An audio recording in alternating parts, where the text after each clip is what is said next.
अगर आप चैनल पर पहली बार आए हैं तो अभी सब्सक्राइब करके बेल आइकॉन प्रेस करें और रहें बाखबर।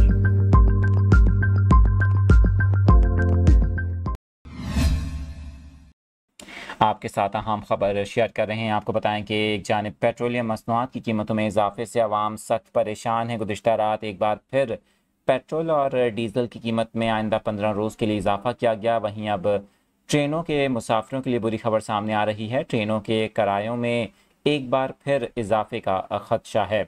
मुसाफिर और मालबरदार ट्रेनों के किरायों में 5 से 10% तक इजाफे का इम्कान है। रेलवे हुक्काम का कहना है कि डीजल की कीमत में इजाफे से रेलवे पर अरबों रुपए का बोझ पड़ गया है।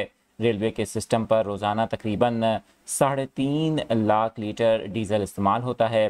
कीमतें बढ़ाने से एक माह के दौरान 18.5 करोड़ रुपए का इजाफी बोझ पड़ेगा। 16 अगस्त और 1 सितंबर को भी रेलवे की जानिब से ट्रेनों के किराए बढ़ाए गए थे। आपको बताएं कि दोनों बार मुसाफिर ट्रेनों के किरायों में 5% तक इजाफा किया गया, जबकि 1 सितंबर को मालबरदार ट्रेनों के किरायों में भी 5% इजाफा किया गया था।